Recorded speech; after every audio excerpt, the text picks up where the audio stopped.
Thalamus. Thalamus का function होता है यह एक्सटर्नल इन्वायरमेंट, जैसे बॉडी के बाहर क्या चीजें हो रही हैं, जैसे हीट हो गया, कोल्ड। सो हाय दोस्तों, आप सब कैसे हो? मैं आशा करता हूं कि आप सब अच्छे होंगे। तो आज हम लोग बहुत ही मोस्ट इंपॉर्टेंट टॉपिक देखने वाले हैं, बेसिक एनाटॉमी और फिजियोलॉजी का सेंट्रल नर्वस सिस्टम, तंत्रिका तंत्र। तो आइए हम लोग वीडियो को शुरू करते हैं। तो देखते हैं, सेंट्रल नर्वस सिस्टम को हम लोग हिंदी में तंत्रिका तंत्र भी बोलते हैं। Nervous system is classified into nervous system को डिफरेंट क्लासेस में डिवाइड किया गया है। देखा जाए तो central nervous system found by brain and spinal cord. Central nervous system brain और स्पाइनल कॉर्ड से मिलकर बना हुआ है। उसी का दूसरा भाग है peripheral nervous systems.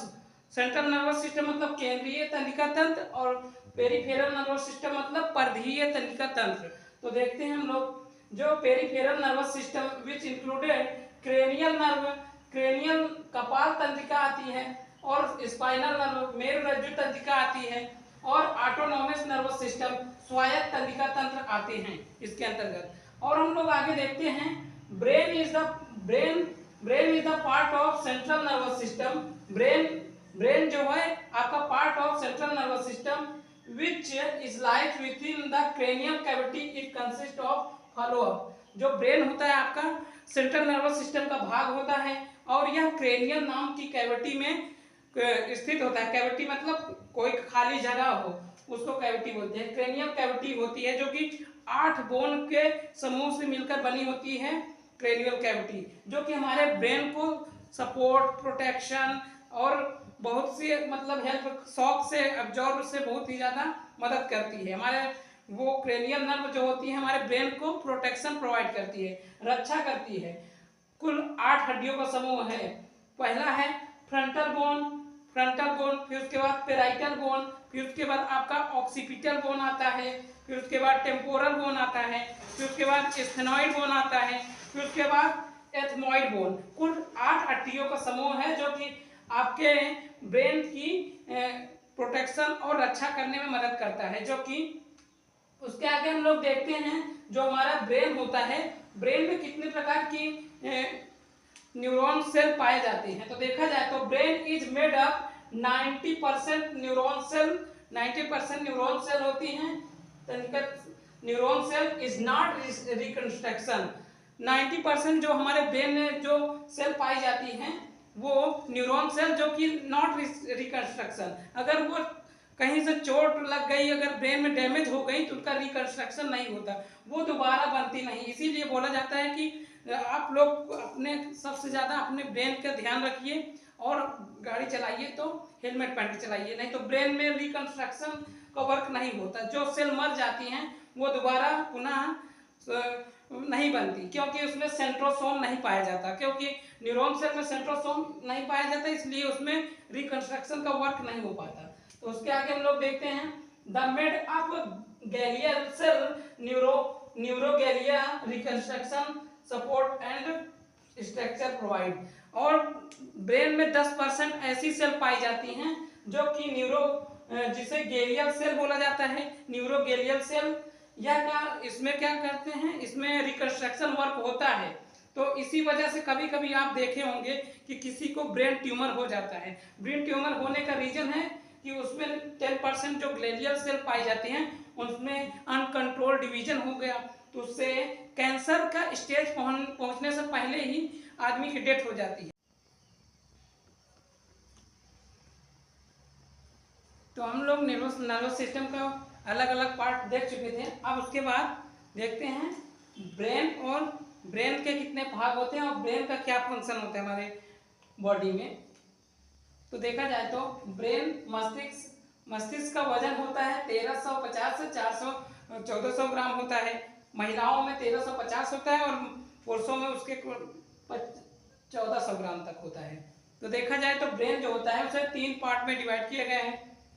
Fore brain अग्र मस्तिष्क, और मिड ब्रेन मध्य मस्तिष्क, और हिंड ब्रेन पश्च मस्तिष्क। सभी का कार्य अलग अलग है। तो हम लोग अब बात करते हैं fore brain.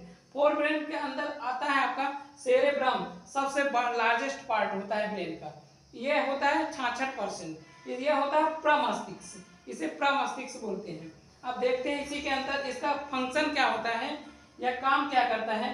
Control of voluntary movement, sensory function, touch, temperature, pain, shape, speech, memory. इसका काम होता है क्या कहते हैं वॉलेंट्री मूवमेंट। हम जैसे ये हाथ वगैरह मूवमेंट करा रहे हैं तो ये हमारा सेरेब्रम की कंट्रोल करता है। हाथ मूवमेंट कराने के लिए सेरेब्रम कंट्रोल करता है। जैसे हम चलते हैं, रेंगते हैं तो वो सब सेरेब्रम के अकॉर्डिंग्स होता है। और सेंसरी फंक्शंस जितने भी हम लोग सेंस करते हैं, टच, टेम्परेचर, पेन, शेप, जो भी चीज़ें हम लोग याद करते हैं, स्पीच जो भी दे रहे हैं अभी, ये जो हो रहा है ये सब सेरेब्रम के कारण हो रहा है।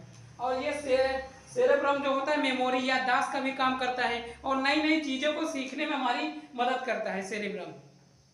और बात करते हैं थैलेमस। थैलेमस का फंक्शन होता है यह एक्सटर्नल इन्वायरमेंट, जैसे बॉडी के बाहर क्या चीज़ें हो रही हैं, जैसे हीट हो गया, कोल्ड हो गया सेंसेशन, हीट कोल्ड सेंसेशन, जैसे बॉडी के बाहर बहुत ही ज़्यादा हो रहा है, हीट गर्मी है और कोल्ड है तो उसको हमें एहसास दिलाता है। उसके बाद हम बात करते हैं हाइपोथैलेमस।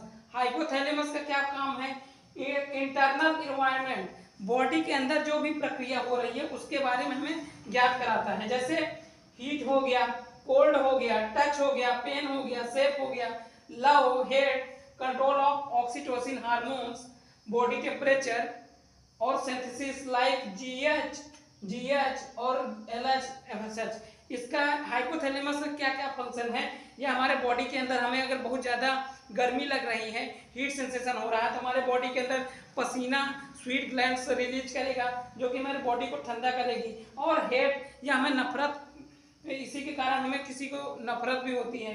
और control of oxytocin, love hormones भी कंट्रोल करता है, लव हार्मोन्स। और हमें कंट्रोल ऑफ एपेटाइट, हमें भूख लगने में मदद करता है, भूख लगाने में इसका हेल्प है अकॉर्डिंग। और देखा जाए तो क्या कहते हैं थर्स्ट, प्यास लगती है, इसी के कारण हमें एहसास होता है, हैंग्री, भूख लगती है। और control of body temperature, body temperature ऐसे कंट्रोल करता है, स्वीट ग्लैंड से पसीना रिलीज करता है, उससे हमारी बॉडी ठंडी होती है। और देखा जाए तो synthesis of GH, growth hormones और luteinizing hormone, follicle stimulating hormones release करता है हाइपोथैलेमस। हाइपोथैलेमस मैसेज देता है पिट्यूटरी ग्लैंड, पिट्यूटरी ग्लैंड फिर जाने के बाद स्पेसिफिक ऑर्गन्स में अपना फंक्शन करती है। तो उसके आगे हम लोग देखते हैं मिड ब्रेन। मिड ब्रेन का मध्य मस्तिष्क, corpora. Corpora help and hearing and vision, जो कार्पोरा होता है आपका सुनने में और देखने में मदद करता है, help in hearing and vision. उसके बाद आपका आता है सेरेब्रल पेंटिकल। सेरेब्रल पेंटिकल के अंतर्गत आपका आता है ब्रेन और स्पाइनल कॉर्ड कंट्रोल। जो सेरेब्रल पेंटिकल होती है वो आपके ब्रेन और स्पाइनल कॉर्ड को कंट्रोल करने का काम करती है, दोनों को स्पेसिफिक फंक्शन प्रोवाइड करती है। जब भी हम कोई भी काम करते हैं, बहुत ज़्यादा बिजी रहते हैं, तो ये सेरेब्रल पेंटिकल हमारे बॉडी को रिलैक्स फॉर्म में रहते हैं तो यही कंट्रोल तब तक करता है, ब्रेन और स्पाइनल कॉर्ड को मेंटेन करने का काम करता है। उसके बाद आपका आता है हिंड ब्रेन, पश्च मस्तिष्क। पश्च मस्तिष्क में आपका आता है सेरेबेलम। सेरेबेलम का फंक्शन क्या है, maintenance of balance and equilibrium, coordination of muscles movements. जो आपका सेरेबेलम है, अगर कोई व्यक्ति है, इसका काम होता है मेंटेनेंस ऑफ बैलेंस और इक्विलिब्रियम, हमें चलने में, दौड़ने में इसका बहुत बड़ा रोल होता है, यह बैलेंस को मेंटेन बना के चलता है। जो भी लोग वाइन, एल्कोहल का अब्जॉर्प्शन कर लेते हैं, दारू पी लेते हैं, तो उनका ये सेरेब्रम सही से काम नहीं कर पाता, इसीलिए वो बहुत ही ज़्यादा लड़खड़ा के चलते हैं, इसीलिए उनको चलने में दिक्कत होती है, इनका ये सेरेब्रम काम नहीं करता। 24 घंटे बाद उन्हें एहसास होता है, 24 घंटे जब तक पॉइंट का असर रहेगा तब तक ये सेरेब्रम काम नहीं करता। उसके बाद में coordination of muscles movement, muscles movement work सही से नहीं करता, मस्कल्स मूवमेंट कराने में यह मदद करता है। अगर वाइन पी लेंगे तो यही चीज़ नहीं होगी, maintenance of balance, equilibrium and coordination of muscles movement. और उसके आगे हम लोग देखते हैं मेडुला ओब्लांगाटा। मेडुला ओब्लांगाटा का क्या काम है, ये हमारे पीछे, बहुत पीछे पाया जाता है, इसका फंक्शन है रिलेट विथ रिस्पायरेशन, यह सांस लेने में हमारी मदद करता है। अगर इसमें कोई कस के चोट मार दे तो यहाँ पे इसकी वजह से आदमी सांस नहीं ले पाएगा, उसकी वजह से उसकी डेथ भी हो सकती है। इसीलिए तो आई होप यह अच्छे से आपको समझ में आया होगा। तो हम लोग एक बार फिर से क्विक रिवीजन देखते हैं जल्दी से। फोर ब्रेन को 3 भाग में डिवाइड किया, forebrain, midbrain, hindbrain. और सेरेब्रम का काम होता है control of voluntary movement, sensory function, touch, temperature, pain, speech बोलना, मेमोरी को याद करना, याददाश्त। थैलेमस क्या होता है? External environment, heat cold sensation, external environment body के बाहर। और hypothalamus internal environment, heat cold touch pain safe love heat, control of oxytocin and hungry, body temperature और लाइफ जीएच एलएच को कंट्रोल करता है। उसके बाद इसमें मिड ब्रेन के अंदर कार्पोरा है, फिर हियरिंग और विजन के लिए होता है। सेरेब्रल पेंडिकल ब्रेन और स्पाइनल कॉर्ड को कंट्रोल करके रखता है। उसके बाद हिंड ब्रेन आता है, पश्च मस्तिष्क, cerebrum maintenance of balance and equilibrium. उसके बाद आपका आता है coordination of muscles movements, muscles movement कराता है। और medulla oblongata relate with respiration, या रिस्पायरेशन के लिए हेल्प करता है। इसके आगे हम लोग अगली स्लाइड में अच्छे से और कवर करते हैं। को 3 पार्ट में डिवाइड किया गया है, सेंट्रल नर्वस सिस्टम और ऑटोनॉमिक नर्वस सिस्टम और पेरिफेरल नर्वस सिस्टम। जो सेंट्रल नर्वस सिस्टम होता है उसे आप केंद्रीय तंत्रिका तंत्र बोलते हैं। और the cerebellum the largest part of responsible for higher level function of voluntary movement, the cerebellum the brain stems. बोला जाए तो जो आपका सेंट्रल नर्वस सिस्टम होता है उसमें आपका क्या क्या चीजें आती हैं। जो सेरेब्रम होता है बहुत ही largest part of responsible for higher level function, sensory motor like function movements. जैसे हम लोग हाथ वगैरह पैर अपना हिला रहे हैं तो ये सेंट्रल नर्वस सिस्टम के अकॉर्डिंग। अब देखा जाए तो ऑटोनॉमिक नर्वस सिस्टम क्या होता है? स्वायत्त तंत्रिका तंत्र। स्वायत्त तंत्रिका तंत्र क्या होती है? इसमें ब्रेन में से कुछ नर्व निकलती हैं और स्पाइनल से कुछ नर्व। हमें पता नहीं होती कि कौन सी नर्व है। कुछ नर्व होती हैं जो कि क्या करती हैं? सिंपैथिक नर्वस सिस्टम या शरीर को आपातकालीन स्थिति में लड़ो या भागो के लिए तैयार करती हैं। लड़ो या भागो के लिए तैयार करती है। और उसके बाद पैरासिम्पैथिक नर्वस सिस्टम यह होता है अनुकंपीय, ये होता है परानुकंपीय। अनुकंपीय मतलब कोई अचानक से चीज हम देख लिए, सांप वगैरह, हम डर जाते हैं तो वो क्या होता है? अनुकंपीय। और उसके बाद पैरासिम्पैथिक नर्वस सिस्टम परानुकंपीय, जब हम देखने के बाद जान जाते हैं कि यह सांप नहीं रस्सी है, वो तो हमें पता चल जाता है, तब उसके बाद वो है पैरासिम्पैथिक नर्वस सिस्टम होता है। यह आराम की स्थिति में शरीर को संरक्षण और सामान्य कार्यों में के लिए तैयार करता है। अगर हम कोई चीज जैसे रात को देखते हैं, रस्सी को देख लिए, रस्सी को देखने के बाद अगर हमारा दिमाग उसे सांप समझ लेता है तो यह आपका सिंपैथिक नर्वस सिस्टम कंट्रोल करता है। यह शरीर को आपातकालीन स्थिति में लड़ो या भागो की स्थिति के लिए तैयार करता है। उसके बाद पैरासिम्पैथिक नर्वस सिस्टम क्या होता है? पैरासिम्पैथिक, हम लोगों ने रस्सी को देखा, फिर समझ लिया कि वह सांप नहीं है, तब वह धीरे धीरे हमारी स्थिति नॉर्मल होने लगती है, तो वह आपका पैरासिम्पैथिक नर्वस सिस्टम होता है। तो बोला जाए तो यह आराम की स्थिति में शरीर को संरक्षण और सामान्य कार्यों के लिए पहचाना जाता है। उसके बाद हम लोग पेरिफेरल नर्वस सिस्टम देखते हैं। पेरिफेरल क्या होता है? परिधीय तंत्रिका तंत्र। परिधीय तंत्रिका तंत्र में आपका ब्रेन से 12 जोड़ी नर्व निकलती हैं और स्पाइनल कॉर्ड से 12 जोड़ी नर्व निकलती हैं। तो यह क्या करता है? To the connect the control of nervous system, the brain and spinal cords को कंट्रोल करता है। It responsible spinal cord to the rest of the body को रेस्ट कराता है।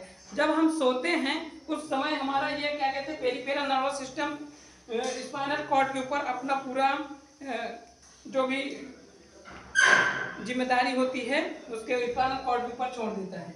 उसके बाद अब हम लोग क्या कहते हैं, स्पाइनल कॉर्ड्स ये पढ़ चुके हैं। यह ब्रेन चैप्टर जो है बहुत ही बड़ा, सेंट्रल नर्वस सिस्टम बहुत ही बड़ा टॉपिक है। अगर और आगे इसके आगे वीडियो बनाएंगे तो लॉन्ग हो जाएगा, लॉन्ग वीडियो, इसलिए इससे जो भी आगे चीज़ें रहेंगी इसके आगे नेक्स्ट पार्ट में हम लोग कवर करेंगे। तब तक के लिए जितना पढ़ाएं उसमें से अगर कोई डाउट हो तो आप लोग कमेंट कीजिएगा। उसे नेक्स्ट टॉपिक में बताया जाएगा। तो जो ये ब्रेन चैप्टर है बहुत ही लॉन्ग है, जितना बताएं उसमें से अभी आधा भी नहीं हुआ है। इसके आगे हम लोग मिलते हैं नेक्स्ट वीडियो पे। तब तक के लिए बाय।